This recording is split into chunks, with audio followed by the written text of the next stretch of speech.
आज पश्चिम बंगाल की 30 विधानसभा सीटों के लिए बम्पर वोटिंग हुई। वोटिंग सुबह 7 बजे से शुरू हो गई है। मतदान के दौरान छिटपुट हिंसा की खबरें आई है, तो वहीं टीएमसी ने बीजेपी पर ईवीएम में गड़बड़ी का आरोप लगाया। वहीं दूसरी ओर आज पहले चरण में असम की 47 विधानसभा सीटों पर वोटिंग हुई। इस दौरान असम के सीएम सर्बानंद सोनोवाल ने कहा कि कांग्रेस और दूसरी पार्टियां सिर्फ मीडिया में दिखाई दे रही है, जबकि बीजेपी और उसके गठबंधन के दल जमीन पर जनता के साथ है। पीएम नरेंद्र मोदी के बांग्लादेश दौरे का आज दूसरा दिन है।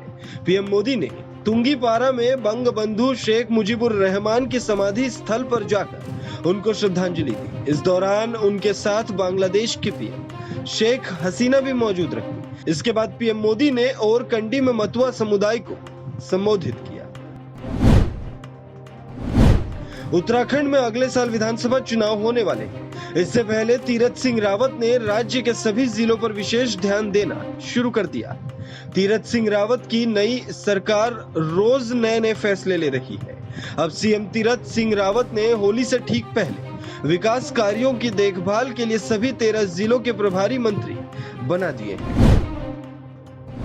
राजस्थान में विधानसभा की 3 सीटों पर उपचुनाव होने हैं।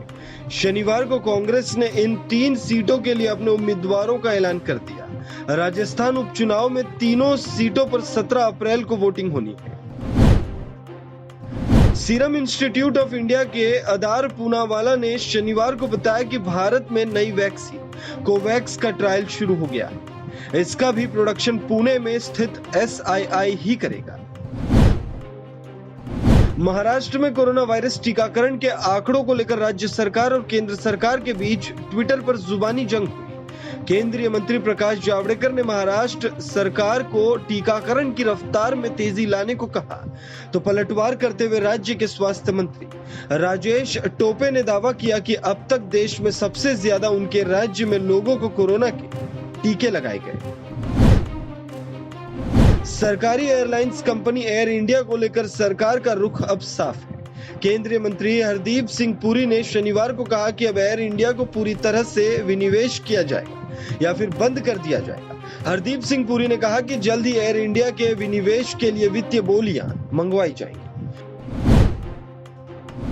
उत्तराखंड में 5 सितारा होटल ताज, ऋषिकेश और आर्ट ऑफ लिविंग आश्रम प्रशासन के लिए चिंता की वजह बन गए हैं, क्योंकि ये कोरोना के हॉटस्पॉट के रूप में सामने आए। प्रशासन ने 5 स्टार होटल ताज को 48 घंटों के लिए बंद कर दिया है। तबीयत बिगड़ने के बाद दिल्ली के आर्मी अस्पताल में एडमिट राष्ट्रपति रामनाथ कोविंद को एम्स के लिए रेफर कर दिया गया। आर्मी अस्पताल की ओर से शनिवार को यह जानकारी दी गई। अस्पताल के मुताबिक राष्ट्रपति की हालत स्थिर है, लेकिन उनकी कुछ और जांच होनी है। ऐसे में उनको एम्स रेफर किया गया है।